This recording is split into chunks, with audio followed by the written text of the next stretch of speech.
Síguenos en las redes sociales. Búscanos @Sol1065 FM. Lo mejor de nuestro contenido más cerca de ti. Sol 106.5. Una estación RCC Miria. Vamos a hablar con Juan Miguel Castillo Pantaleón específicamente para esclarecer esto de la ley de inmigración y el carné permanente de residente o de ¿cómo no se? Permanente. Y el carné de habitante fronterizo. Pero dice arriba permanente. Permanente que se ha estado otorgando, aunque ya se suspendió, pero se decía que se hacía en amparo a la ley. Sí. Y entonces, Juan Miguel Castillo Pantaleón, específicamente, ¿qué es lo que contempla la ley? Mira, esta subcategoría migratoria de manejo de este tipo de extranjero que habita inmediatamente adyacente a la línea fronteriza y que por naturaleza tiene mucho contacto para labores de pequeño comercio en los mercados binacionales. Obviamente no es un tipo de extranjero no residente que no encaja en los otros perfiles de las subcategorías migratorias de no residentes, porque no viene a hacer turismo, no viene a trabajar, no viene a estudiar.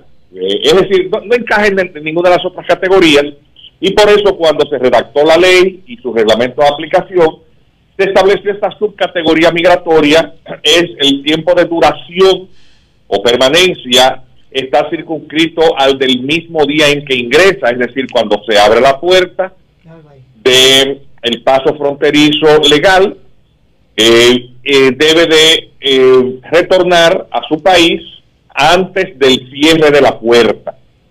Entonces, este mecanismo que está dirigido fundamentalmente a los haitianos que participan en los mercados binacionales y que obviamente deben de ser identificados por razones de seguridad y de control por las autoridades dominicanas, son esta categoría de los llamados transfronterizos.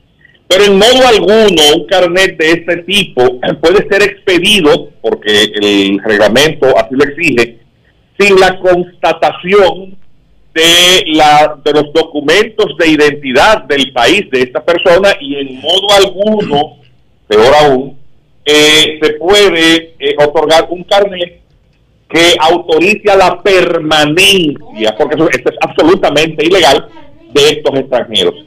Estos carnets, ya en las redes sociales y en una cantidad de medios de comunicación, evidentemente andaban circulando muchos extranjeros ya provistos por ello. Habría que preguntarse cómo se hizo eso al margen del conocimiento del Consejo Nacional de Migración.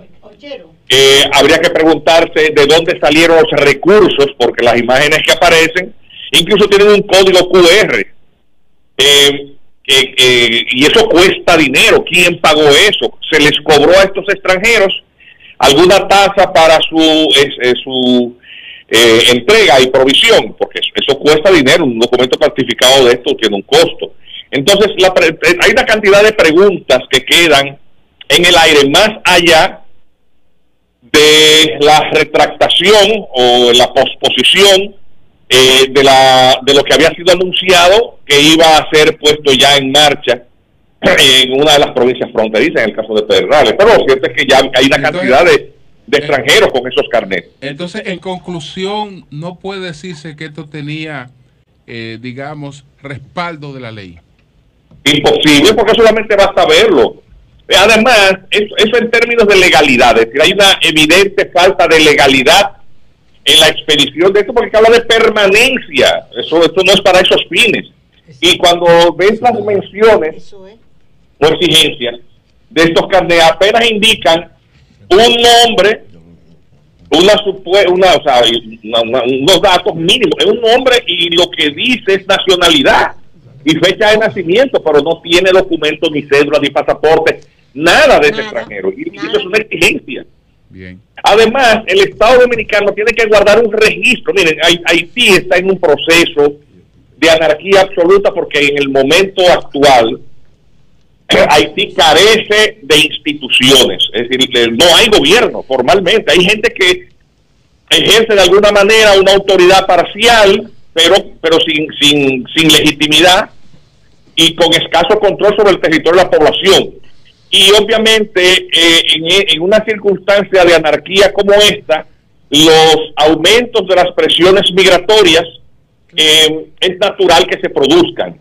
Entonces, el Estado Dominicano no debe de dar, en primer lugar, señales, porque eso ejerce un efecto llamada, de que los controles migratorios pueden ser burlados o relajados con este tipo de aventura, porque esto es una aventura, poner a circular unos carnets que autorizan permanencia. Yo quisiera saber en cabeza de quién puede caber Sin nada. que esta subcategoría, que es simplemente para entrar al mercado del lado dominicano, comerciar y volver, autoriza a permanecer. Y entonces en este aspecto quiero decirles una cosa.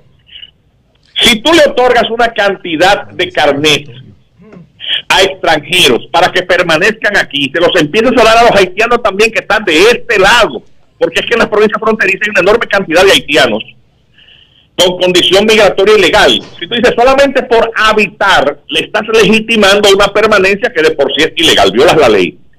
Pero atención, conviertes en rehén entre dos poblaciones haitianas a los dominicanos que habitan en esas provincias. Es decir, la línea fronteriza quedó entre el medio de dos poblaciones haitianas. La haitiana que habita su país, de aquel lado de la frontera, y aquella que tú le entregaste un carnet de permanencia a una cantidad de ilegales. Entonces, ¿qué significa eso? Que tú estás prácticamente perdiendo las provincias fronterizas. Gracias, Juan Miguel, gracias. Dios mío. Juan Miguel Castillo. Yo quisiera aprovechar, miren, ustedes los periodistas son quienes dan las alarmas, los aldabonazos que despiertan a la población y a las autoridades. Eso que acaba de ocurrir es algo muy grave. Quienes diseñaron eso y arrastraron al director general de migración a eso tienen su nombre y su apellido. Eso es un plan que había sido desde hace tiempo diseñado por organismos internacionales. Y eso se ejecuta a través de una entidad que se llama Instituto Nacional de Migración. Y eso es algo que no puede sencillamente quedar como, ay, ya no lo vamos a poner en práctica, porque esos carnets andan por ahí. Eso es muy grave. Y eso tiene que tener consecuencias. Pues es así. Gracias a Juan Miguel Castillo Pantaleón. Entonces, ¿Ustedes vieron la fecha, Julio, del carnet? 15 de diciembre del 2021. No es solo, señor director de migración, que usted descontinuó eso, como informó, por la situación de Haití. Eso se descontinúa porque es totalmente ilegal. También. Totalmente ilegal, porque si es por la coyuntura de Haití, cuando varíe se supone que usted lo va a restablecer. Pero yo no sé amparado en qué ley va a restablecer eso. Sol 106.5, con la mayor variedad de contenido, información, entretenimiento e interacción en una sola estación. Cobertura total, disponible para ti en la radio y en las plataformas digitales. Somos Sol 106.5, la más interactiva.